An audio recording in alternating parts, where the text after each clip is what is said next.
গতবার বন্ধ হয়েছে না? বন্ধ হয়েছে ঠিকই।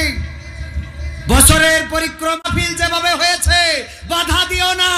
আজ হোক কাল হোক, ক্যালেন্ডারের পাতা ঘুরে একদিন এই কোরআন সংসদে কায়েম হয়ে যাবে। বাধা দিয়ে দাবায়ে রাখতে পারবে না। এটা এমন একটা জাতি, যেই জাতি বুকের ভাষা, যেই জাতি মুখের ভাষা এনেছে, বুকের তাজা রক্ত ঢেলে, যেই জাতি দেশ এনেছে বুকের তাজা রক্ত ঢেলে, সেই জাতি আল কোরআন কায়েম করে দিবে। যদি প্রয়োজন হয় বুকের তাজা রক্ত ঢেলে দিবে। বলেন ঠিক কিনা? কি হবে বেঁচে থেকে অযথা বিদ্যা শিখে, যদি না গড়তে পারি শোষণবিহীন সমাজটাকে? কি হবে বেঁচে থেকে? কি হবে ছাত্র সেজে চুমু খেয়ে সনদ খানা, যদি হয় বিদ্যালয়টা পরিমণিদের আড্ডাখানা? কি হবে ছাত্র সেজে চুমু খেয়ে সনদ খানা, যদি হয় বিদ্যালয়টা বুবলিদের আড্ডাখানা? এর চেয়ে মরাই ভালো, দেশ ছেড়ে যাওয়াই ভালো। এর চেয়ে মরাই ভালো, দেশ ছেড়ে যাওয়াই ভালো। কি হবে ধোঁকা দিয়ে বিবেকটাকে? কি হবে বেঁচে থেকে অযথা বিদ্যা শিখে, যদি না গড়তে পারি শোষণবিহীন সমাজটাকে? কি হবে বেঁচে থেকে? কি হবে যুবক নামের বোঝা হয়ে এই ধরাতে, যেখানে মা বোনেরা ধর্ষিতা হয় দিনে রাতে? কি হবে যুবক নামের বোঝা হয়ে এই ধরাতে, যেখানে মা বোনেরা ধর্ষিতা হয় দিনে রাতে? যৌবনের সার্থকতা ঘুচিবে সকল ব্যথা, যৌবনের সার্থকতা ঘুচিবে সকল ব্যথা। পারো যদি বলি দিতে মানুষরূপী পশুটাকে, পারো যদি বলি দিতে মানুষরূপী পশুটাকে? কি হবে বেঁচে থেকে অযথা বিদ্যা শিখে, যদি না গড়তে পারি শোষণবিহীন সমাজটাকে? কি হবে বেঁচে থেকে? কি হবে লেখালেখি কলমবাজির ওই মহড়া, সমাজের আসল চিত্র যদি না যাই তুলে ধরা? কি হবে টিভি চ্যানেল সাংবাদিকের এই ক্যামেরা, সমাজের আসল চিত্র যদি না যাই ভিডিও করা?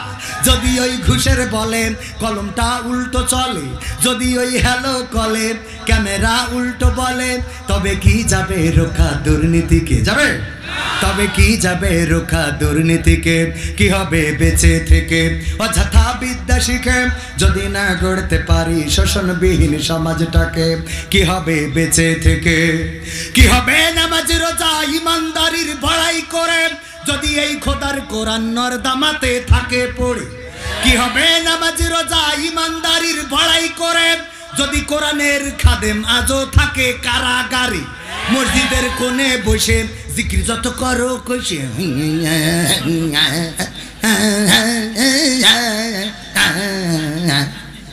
কি এগুলো কি আছে না নাই? কি অবস্থা! জিকিরটারে কুদাইল জিকির বানাই, পাকামো করা জায়গা খুঁজি পায় না।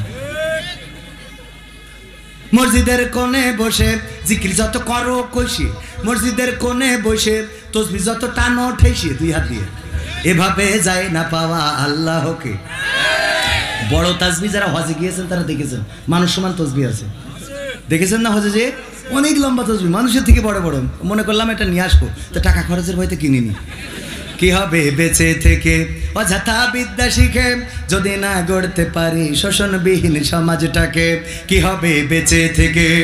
কি হবে আলেম হয়ে ইমাম সেজে মসজিদেতে, পারো যদি সত্য কথা উচ্চ স্বরে না বলিতে? কি হবে আলেম হয়ে ইমাম সেজে সমাজেতে, পারো যদি সত্য কথা উচ্চ স্বরে না বলিতে? চাকরির ভয় করো যদি ছেড়ে দাও এই না গদি, চাকরির ভয় করো যদি ছেড়ে দাও ইমামতি? কি হবে ধোঁকা দিয়ে আল্লাহকে? ঠিক না? তবে ইমাম সাহেবরা সব হক কথা বলতে পারে না, পারে? একবার আপনাদের এক বেনাপোলের এক ইমাম, উনি গিয়েছে যশোরে ইমামতি, উনি ইমামতিতে যখন পাশ করেছে চাকরিটা হয়ে গেছে, প্রথম জুমায় উনি খুতবায় বয়ান করলেন, ভাইয়েরা আমার, বাবাজিরা আমার, কেউ সুদ খাবেন না, আল্লাহ সুদকে হারাম করেছেন, ব্যবসাকে হালাল করেছেন, তাই কেউ সুদ খাবেন না, সুদ দেবেন না, সুদ নেবেন না। সুদের ছোট গুনাহ হলো মায়ের সাথে জেনা করার শামিল, নাউজুবিল্লাহ। আর বড় গুনাহ হলো আল্লাহর সাথে সে যেন যুদ্ধের ঘোষণা দেয়, বলেন নাউজুবিল্লাহ। এই জন্য কেউ সুদ খাবেন না, সুদ নেবেন না, সুদ দেবেন না। এই ওয়াজ করার পরে মসজিদের সভাপতি, উনি না মানে এরকম আর কি, মসজিদের সভাপতি নামাজ শেষে বলছে, হুজুর এইদিকে আসেন। বলছে কি ভাই? বলতেছে আপনি, আমি যে সুদ খাই আপনার সাথে কিডা বলিছে? বেনাপুলের মানুষ, যশোরে গেছি মামতি করতে, ও কি জানার কথা? বলছে ভাই বিশ্বাস করেন আমি কিছুই জানি না, আমি তো কোরআনে পেয়েছি সেই কথা বলেছি। বলতেছে না নিশ্চয় কাটি মেরেছ, কাটি না মারলে আপনি জানার কথা না, আপনি ওয়াজ করতে করতে আমার দিকে তাকাচ্ছিলেন, আপনি আমার মিন করিয়ে বলেছেন, আমি বুঝতে পারিছি। শোনেন আমি এই মসজিদের সভাপতি, যদি আপনি ইমামতিটা টিকায় রাখতে চান দয়া করে আগামী দিন বোঝেন কই নাচ করা লাগবে, ইয়ার জন্য আর না শুনি। হুজুর দেখলো বউ বাচ্চা রেখে চলে গেছে চাকরির জন্যে, আহারে পরের সপ্তাহে দেখলো সুদি রজ আর করবো না, পরের সপ্তাহে ঘুষি রজ করেছে। ভাইয়েরা আমার, ঘুষ খাবেন না, ঘুষ নেবেন না, ঘুষ দেবেন না, ঘুষ খেয়ে ঘুষ নিয়ে ঘুষ দিয়ে অযোগ্য মানুষের এমন এমন চেয়ারে বসাচ্ছেন যে ওরা বলে আয়ামে অবাক, কথা কয় না, ওরা বলে আয়ামে এ প্লাস, আয়ামে জিপিএ 5। এই জন্য অযোগ্য লোকদের ওই ঘুষ নিয়ে বসাবেন না, এই ঘুষ খাওয়ার অপরাধে আপনার জাহান্নামে জ্বলা লাগতে পারে। নামাজ শেষে সেক্রেটারি বলছে, হুজুর এইদিকে আসেন। হুজুর মনে করে যাই যাবার কি, সেক্রেটারি বলছে, হুজুর আমি স্কুলের সভাপতি, মসজিদের সেক্রেটারি, হ্যাঁ স্কুলে একটা সিট খালি হয়েছে, চাকরিতে নিয়োগ দিছি, 10 লাখ নিয়েছি, আগেও নিয়েছে, আমরা এখনো নিয়েছি। এটা আপনার সাথে কিটা বললো? নিশ্চয় বিরোধী দল বলিস, কারণ ওরা তো কমিটিতে নেই, এই জন্যই পাকামো করে। তো আপনি, আমি মসজিদের সেক্রেটারি, আপনি আমার ইন্ডিকেট করে ঘুষ খাওয়ার কথা বলেন কা? আপনার সাথে কিটা কুইজ কর, আমি তার আজকে ঠ্যাঙের নলা খুলি দেবো। হুজুর বলছে তো বেকায়দা রে ভাই, আমি ওয়াজ করলাম ঘুষির ব্যাপারে, কোরআনে নিষেধাজ্ঞা, ইসলামে নিষেধাজ্ঞা, ইসলামী শরিয়াতে নিষেধাজ্ঞা। তা বলছে শোনেন, ইমামতি যদি টিকায় রাখতে চান বোঝেন, আগের দিন সভাপতির কাটি মারিছে, নাই যাবার আমার কাটি মারা শুরু করেছে। হুজুর দেখলো যাকে সব বাদ, সব সাবজেক্ট বাদ দিয়ে পরের জুম্মায় হুজুর ওয়াজ করছে, ও আমার ভাইরা বাবাজিরা, কেউ পরকিয়া করবেন না, পরকিয়া করা অনেক খারাপ কাজ। এখানে পরকিয়া করার কারণে 3-4টি সংসার ধ্বংস হয়ে যায়। পরকিয়া করবেন না, বিদেশিদের বাড়ি ঘন হাতটা দেবেন না, যার স্বামী বিদেশে থাকে ওদের বাড়ি যাইয়া মিষ্টি মিষ্টি কথা কবেন না, আর বিদেশিদের বউগের মোটর সাইকেলে তুলে নিয়ে বেনাপোল বাজারে যাবেন না, কারণ রাস্তায় বিট আছে, কথা কয় না, রাস্তায় বিট আছে। মসজিদের ক্যাশিয়ার ইয়াং আমাদের শাহিন ভাইয়ের বয়সী, এখনো বিয়ে করিনি, মানে শাহিন ভাই তো বিয়ে করেছে, দেখি যে হুজুর এইদিকে আসেন নামাজ শেষে, হুজুর এইদিকে। এবার তো আজ আবার কি ঘটলো? আমি তো আজকে সব সাবজেক্ট বাদ দিয়ে তুই এমন একটা কইছি যে এটা মানুষের তেমন একটা সম্পর্ক থাকার না। বাচ্চা হুজুর, হ্যাঁ আমার একটা বন্ধু মালয়েশিয়ায় গেছে, ও মালয়েশিয়ায় যাওয়ার সময় আমার বললো, ভাই তুই আমার বন্ধু, তুই আমার ভাই, তুই আমার দুলা ভাই, তুই আমার বাপ, আমি তোর কাছে বউটা দিয়ে যাচ্ছি, দেখে শুনে রাখবি, আমার তো কেউ নেই, তুই তো দেখে শুনে রাখিস। এই কথা বললো, আমি তার কথা ফেলতে পারিনি। আমার বন্ধু, ওই বন্ধুর বউকে হ্যাঁ আমি একটু দেখে শুনে রাখি, মাঝে মাঝে বেনাপোলে যাতে চাই আমি নিয়ে যাই, রাস্তায় বিট বানাইছে কন্ট্রাক্টরে, আমার কি দোষ? আমি তো ব্রেক করি, আমার কি দোষ? আপনার এই কথা কিটা বলেছে যে আমি আমার বন্ধুর বাজার করে দিই, কিটা কইস আমার সাথে কল?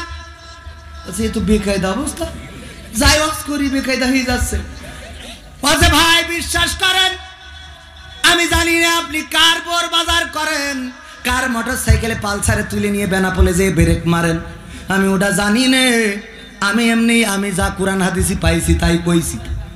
বলছে শোনেন হুজুর, প্রথম জুম্মায় আপনি কাটি মারিছেন সভাপতির, দ্বিতীয় জুম্মায় সেক্রেটারির, আর তৃতীয় জুম্মায় আমার মারলেন, আমার কাছে কিন্তু মাল পানি, আর 1 সপ্তাহ বাকি, 1 মাস ভর্তি, আর 1 মাস ভর্তি, কয়দিন বাকি, আর 1 সপ্তাহ পরের জুম্মায় যদি আপনার অবস্থা যদি দেখি খারাপ, তাইলে এই মাসের বেতনটাও আপনি পাবেন না, রাস্তা মাপতেন।